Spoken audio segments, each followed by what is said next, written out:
দাপুটে জয় দিয়ে বিশ্বকাপ অভিযান শুরু হলো জার্মানির। প্রতিপক্ষ নবাগত দেশ কুরাশাও দেখিয়েছে চমক। প্রথমার্ধে জার্মান শিবিরে কাঁপন ধরিয়ে গোল করে ক্যারিবীয় দেশটি। এরপর শুধু জার্মানদের একচ্ছত্র আধিপত্যের গল্প। 7-1 গোলে উড়ে যায় কুরাশাও। বিস্তারিত রিপোর্টে। বিনিয়োগ হোক বিশ্বস্ত, আমার পছন্দ সল্ট বে। যুক্তরাষ্ট্রের এনআরসি স্টেডিয়ামে ই গ্রুপের প্রথম ম্যাচে মাঠে নেমেছিল দুদল। শুরু থেকেই আধিপত্য দেখায় জার্মানি। তাদের আক্রমণে চাপে ছিল কুরাসাও। উল্টো রক্ষণ সামলাতেই বেশি ব্যস্ত হয়ে পড়ে কুরাসাওয়ের ডিফেন্ডাররা। 6 মিনিটে মিডফিল্ডার ফেলিক্স এনম্যাচারের দুর্দান্ত শটে প্রথম গোলের লিড পায় জার্মানি। অ্যাসিস্টে ছিলেন ফ্লোরিয়ান উইটস। এরপর যেন ম্যাচ থেকে প্রায় ছিটকে যাওয়ার পথে ছিল নবাগতরা।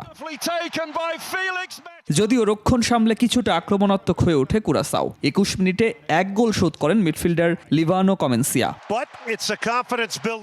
মুহূর্তের মধ্যে আক্রমণে প্রতিপক্ষকে আরও বেশি চাপে ফেলে নাগলসম্যানের শিষ্যরা। 38 মিনিটে কর্নারের সুযোগ লুফে নিয়ে হেড শটে ব্যবধান বাড়ান নিকো শ্লোটারবেক।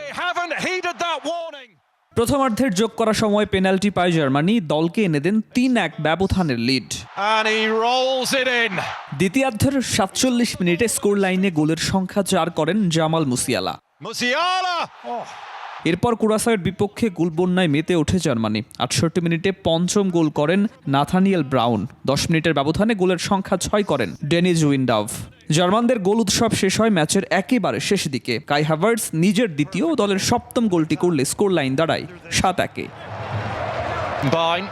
সুকান্ত সরকার, 21 টেলিভিশন।